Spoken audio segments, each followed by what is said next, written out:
نبی پاک بے مثل و بے مثال ہے، لا مثل لہو ولا مثال لہ، حضور کی مثل بھی کوئی نہیں اور مثال بھی ہے ہی کوئی نہیں۔ اللہ کریم نے محبوب جیسا دوسرا بنائے کوئی نہیں۔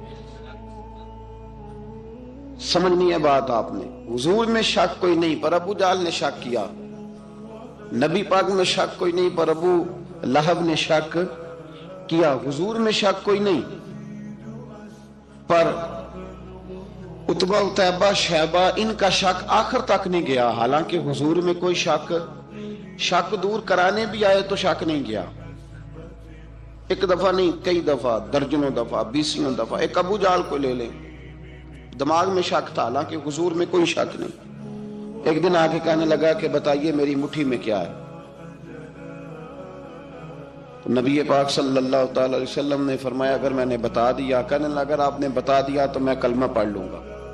حضور نے فرمایا میں نے بتا دینا ہے پر تو نے کوئی نہیں پڑھنا، میں بتا دینا ہے۔ کہ بتائیے تو حضور نے فرمایا چل سودا کر لیتے ہیں، اگر جو تیری مٹھی میں ہے وہی بتا دے پھر تیرا کیا خیال ہے؟ تو نبی پاک صلی اللہ تعالی علیہ وسلم نے کہا کیا بھئی ابو جہل کی مٹھی میں؟ تو اس کی مٹھی میں کنکر تھے، کنکروں نے کلمہ پڑھنا شروع کر دیا۔ جب کنکروں نے کلمہ پڑھا، پتھر تھے وہ، انہوں نے کلمہ پڑھا، ابو جہل نے وہ کنکر زمین پہ پھینکے، کہنے لگا اوہو تیرا جادو تو پتھروں پہاڑوں پہ بھی چلتا ہے۔ اب جملہ کہنے لگا ہوں سمجھ لینا، ابو جہل گوشت کا آدمی تھا، کنکر پتھر تھے، پتھر کلمہ پڑھ گئے۔ گوشت پوشت کا آدمی تھا پر کلمہ، کیونکہ یہاں کیا تھا؟ شک، اس نے آگے نہیں بڑھنے۔ گوشت پوشت کا شخص ہو کے پتھروں سے آگے نکل نبی پاک صلی اللہ علیہ وسلم کی خدمت میں آیا، بلکہ وہ جو یہودی والی روایت ہے اس کے پس منظر میں بھی بعض محدثین نے لکھا ہے، اس کو بھی اسی نے بھیجا، کہنے لگا جاؤ نبی پاک سے جا کے کہو اگر وہ درخت آپ کا کلمہ پڑھے تو میں بھی پڑھ لوں گا۔ درخت، اب درخت ہوتے تو جاندار ہیں پر کلمے تو کوئی نہیں نہ پڑھتے۔ درخت سے بھی تو انسانوں سے کلمہ پڑھنے کی بات، اگر درخت پڑھے تو میں پڑھ لوں گا۔ نبی پاک صلی اللہ علیہ وسلم دور بیٹھے تھے، درخت دور تھا، اور امام سیوطی علیہ رحمہ نے لکھا ہے درخت بھی کیکر کا تھا۔ نبی پاک صلی اللہ علیہ وسلم نے فرمایا اس یہودی سے کہ تو جا کے درخت کو کہہ کہ تجھے نبی پاک بلاتے ہیں۔ فرمایا میں گیا تو پھر تم نے کہنا جادو کر کے بلایا ہے۔ احتیاط بھی کی، ہر چیز آنکھوں کے سامنے رکھی، تو جا کے کہہ کہ تجھے بلاتے ہیں۔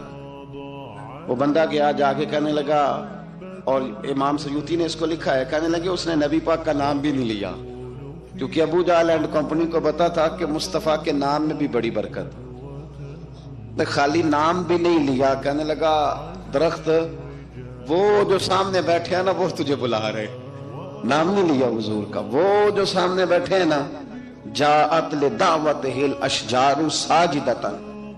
امام بوصیری کہتے ہیں درخت آیا اور سجدہ کرتا ہوا، زمین چیرتا ہوا آیا۔ کس طرح آیا؟ پہلے آگے جھکا، پھر پیچھے جھکا، دائیں جھکا، بائیں جھکا۔